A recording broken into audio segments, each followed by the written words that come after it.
कौन चाहता है कि अपने परिवार, अपने बच्चों से दूर रहे? अपने बच्चों के साथ हर किसी को रहना है। अगर गांव में रोजगार का साधन होता तो पंजाब या वैसे अन्य जगहों पर क्यों जाते? लेकिन कोई साधन नहीं है, इसलिए जाना मजबूरी है।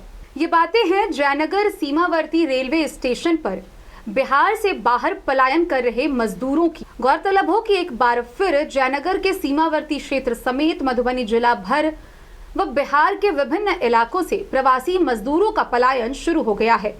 पलायन हो भी क्यों ना, क्योंकि ना यहाँ रोजगार का साधन है, ना उनके लिए काम करने के लिए कुछ। यह वही मजदूर हैं जो कोरोना महामारी के दौरान लॉकडाउन में अपने घर वापस आए थे, लेकिन एक बार स्थिति बेहतर होते हुए यह फिर पलायन के लिए निकल पड़े हैं। पेट पालने की मजबूरी, रोजगार नहीं मिलने के कारण सीमावर्ती क्षेत्र के प्रवासी मजदूर दूसरे राज्य के लिए पलायन कर रहे हैं। भारत नेपाल अंतर्राष्ट्रीय सीमावर्ती जयनगर रेलवे स्टेशन पर रेल यात्रियों के भारी भीड़ से चहल पहल लौटने लगा है। रविवार की सुबह जयनगर से अमृतसर के बीच चलने वाली सरयू यमुना एक्सप्रेस से सैकड़ों की संख्या में कामगार प्रवासी मजदूरों को पंजाब के लिए यात्रा करते देखा गया।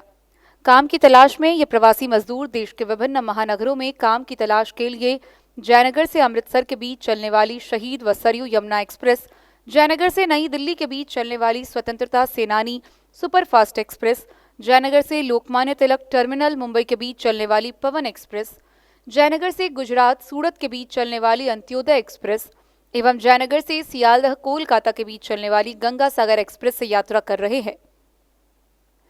जिले के विभिन्न प्रखंडों से आए मजदूर सुनील कुमार पासवान, अमन कुमार चौधरी, लालू मंडल, राम उद्गार मंडल समेत कई लोगों ने बताया कि कौन चाहता है कि अपने परिवार व बच्चों से दूर रहे, लेकिन अपने यहाँ काम नहीं मिलने के कारण परिवार का भरण पोषण करने के लिए पंजाब जा रहे हैं। जाना तो पड़ेगा, गांव में रहकर क्या करेंगे? रोजगार होता तो शायद गांव में परिवार और बच्चों के बीच रहकर काम करते और राजी खुशी जीवन यापन करते।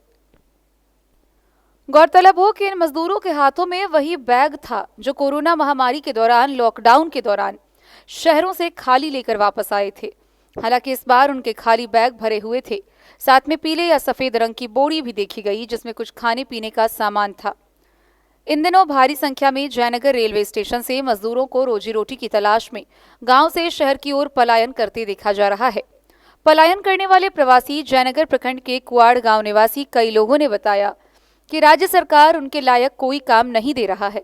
ऐसी स्थिति में काम की तलाश में बाहर जाना ही होगा। बीते कुछ दिनों से प्रवासी कामगार मजदूर ट्रेन व बस के माध्यम से रवाना हो रहे हैं। बिहार के प्रवासी मजदूरों का दोबारा से अन्य राज्यों में पलायन शुरू हो चुका है। केवल पंजाब ही नहीं, देश के दूसरे राज्यों की औद्योगिक इकाइयां भी प्रवासी मजदूरों के दम पर चलती है। एक समय पंजाब की कृषि व्यवस्था बिहार और पूर्वी यूपी के प्रवासी मजदूरों के भरोसे थी। आज भी कई राज्यों के उद्योग प्रवासियों के सहारे चल रहे हैं। डेन न्यूज के लिए जयनगर से मोहम्मद अली की रिपोर्ट।